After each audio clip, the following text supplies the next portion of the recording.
Hey, Bonnie. Hey. Bonnie. G'day, guys. How are you? Very Bonnie, well. sit down. Sit down. Oh, she's at. Lay down, Bonnie. Lay down. Lay down. It's a dog's life. We're doing a series on a dog's life. Excellent. Welcome to 5 Live. I'm Graham Bloxham. It's a wild day for the first day of summer for Wellington in your pocket. And have I got a treat at Swimsuit Cafe today, which is, by the way, owned by Tate Burge, who won the Barista of the Year award. And I've got Todd and Claudia from Hitch. G'day. G'day, Graham. How are you? Good to see you. Thank you for having us. Yeah, Pleasure. and you've done something pretty special. You're going to save the planet. Tell me a bit about that. Yeah. So every day in New Zealand, there's 1.4 million Kiwis that are driving to work, and most of them are driving by themselves, which is pretty crazy when think about the contribution that makes to climate change and the traffic congestion and the high cost of petrol at the moment. We're on a mission to find and connect people heading the same way at the same time through a wonderful little thing called Hitch. Yeah. And Todd, what are you doing? Are you involved as well? Are you the fundraiser or? No, we're both the co-founders, and we try to wear all the different hats and share them, I guess, because we have to be generalists. It's just the two of us, so we've got. How old are you guys? I'm 27. 26. Yeah. Yep. So you're millennials, and you've seen. Do you sort of see that there's a big problem out there that you're trying to solve or disrupt, or Yeah, I mean, for us, it's all about the contribution to climate change that empty seats represents here in New Zealand and globally.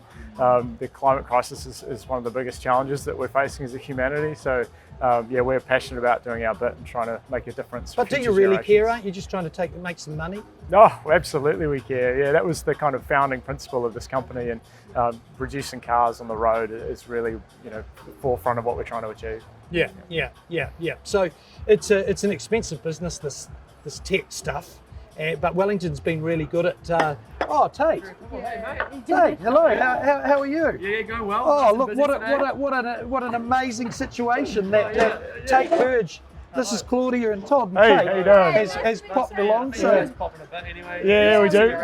Yeah, well, that's what Wellington's like. That's amazing. Well, Tate, we'll catch you up. If we could get an Americano and a coconut coffee in it, I'll get it up here. Oh, look at that! Thank you. Jeepers, that's not a setup at all. Yeah, great service. Okay, so you're it's an exciting time, and have you got an app that people can use? Is it easy to use?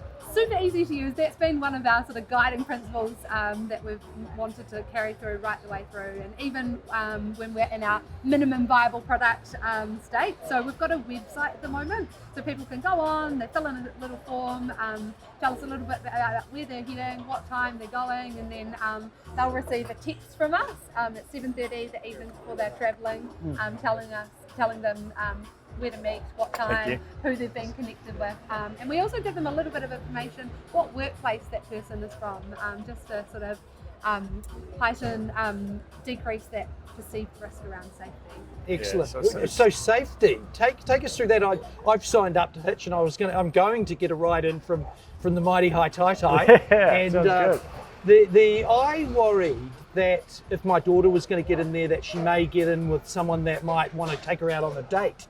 Or use the service as a dating service. What's the story there? Yeah, so safety is one of the biggest concerns for a lot of people, and we're trying our best to kind of alleviate that. One of the things we do when everyone signs up is that we collect photo ID from them. So regardless if you're going to be a driver or a passenger, we collect ID from everyone. And that's just about us making sure that we know exactly who's in the car, just in case something does go wrong. We've got mechanisms for people to be able to report things that are kind of unusual behaviour or things that you wouldn't expect based on our code of conduct. So that exists for people to be able to report. We'll have a zero tolerance policy, so we won't hesitate to remove people from the network. We're just really trying to do our bit, I guess, to make sure everyone feels safe in using this product. What's your and that's good to know, because I think people are going to need to build trust. Definitely. And also, tell us about the brand. How did you end up with the name? You build a brand, you need trust, you need people to trust the brand and you and your service. How did you get to Hitch? Really good question. Yeah, well, I mean, to be completely honest with you, Hitch was probably one of the first names we came up with. I guess it just sort of made sense. Hitchhiking, everyone kind of knows what that is, but we wanted it to be a little bit different from hitchhiking. We didn't want sort of a dissociation between that, because there's sort of some perceived safety risks around that. Right. Obviously, we've got that's one of the main things that we're trying to address. So We hoping one day someone goes, "How are you going to get to work?" And you say, "Oh, I'm hitching a ride." That's cool. Yeah. So using really as a verb. Yeah. Yeah. And how's the uptake? What's happening with the corporates? Have you been Yeah. well received? Is it hard work? Yep. So we're in the middle of a pilot phase at the moment. So we've made it live for 4 weeks, and we're doing two things. So we've got a business pilot. So we've got 15 wonderful Wellington organisations that have signed up, and their people can use Hitch within a private network, Wow. just involving those 15 organisations. Yeah. We've also got a public trial going on simultaneously, so anyone in the public can sign up and use that within a more broader kind of open network. So we've had about 150 people sign up so far across that 4 weeks, which has been really great. Yeah. We've had people carpooling every day, so we're really learning a lot, which is really exciting. Have you done some work on the savings? Have you got numbers on the website about how, as it scales up? Because there's one thing I hear is, as you look at international markets, are you ambitious for the growth of Hitch? Oh, absolutely. Global domination. I guess in terms of our big vision, we have a vision of creating a cleaner, greener society, a society with less cars and more connected, healthier communities. And that connected point is really interesting. So one of the things, we sort of had some assumptions before the pilot that people's main motivators would be, I want to save money on my commute. But actually one of the really interesting things has been that social element of connecting with other people, and it's a really nice way to start your morning. So People are inherently generous, aren't they? They like to be together. And are you finding things out about the service that you never assumed? Yeah, definitely. I think I've been personally surprised by just how open people are to having people that they don't know in their car. This morning, actually, to get here, we stood on the side of the road with a sign that said, "Can we get a ride to the Wellington CBD?" And we were out in Petone, standing on the Esplanade, and we thought, oh, there's probably no chance we get picked up. We turned the sign around, and the second car that drove past picked us up. Great experience, and great to meet someone new and chat to them about what we've been doing. So, were you doing that to get some free publicity? Oh, we were actually out there with signs trying to advertise Hitch and saying, "Save the planet on your commute." And then we we were out there already. We thought, how are we going to get back in? We're going to catch the train. And then we thought, actually, let's just try hitchhiking. So, we gave it a crack, and it worked. So. That's outstanding. Well, you have to be entrepreneurial, and you have to think out of the box. What keeps you up at night, Claudia? What's the thing that worries you and keeps you alive? And yeah, I guess as Todd was saying before, climate change is super top of mind for both of us, and we really do want to leave this planet in a better place.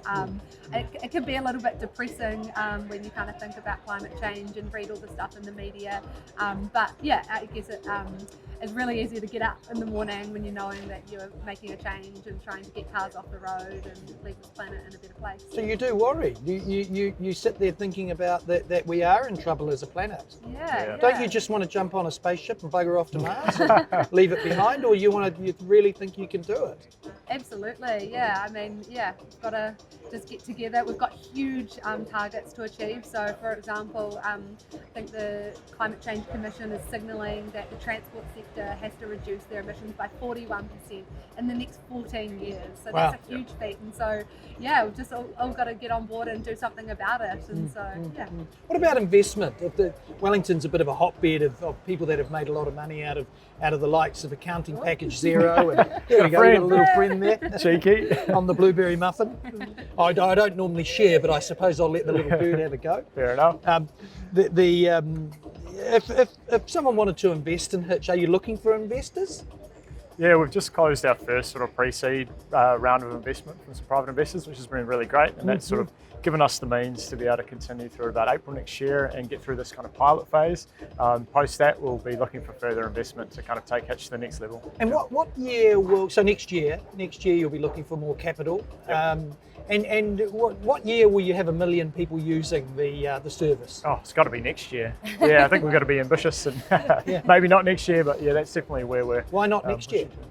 Well, you've got to kind of balance the ambition with realism, I guess. So hopefully somewhere in the middle, maybe 500,000 next year. No reality.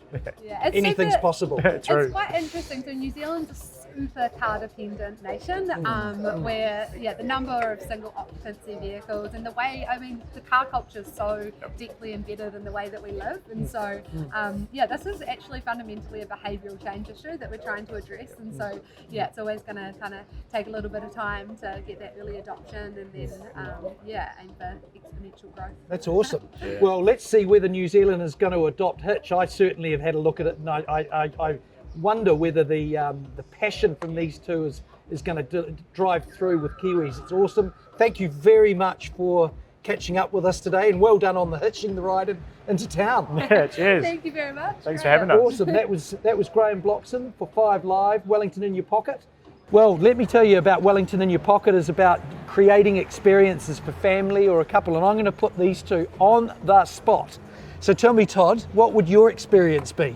True. One thing I love about Wellington is the mountain biking that we have that's so accessible here in the city. So I'd love to take my family up to Pole Hill, which is just up in Oro Valley, maybe finish with a beer at Garage Project on the way down. Awesome. So a package with Garage Project? Yeah, definitely. Just to chill off? Yeah. You're getting your kids in early? Yeah. Claudia, what would your likely thing? Well, Todd's stolen my one. I'm also a massive mountain biking fan. But I guess what would my secondary thing be? Probably getting a ride up to some way up to Kapiti Coast, getting out there, spending a day on the beach with the family, maybe do a fun adventurous activity, and finish it with a nice meal out there probably. Awesome. Well, there you go, Wellington. You can live vicariously through these two bloody youthful people. Thank you and welcome in, and we'll see you soon.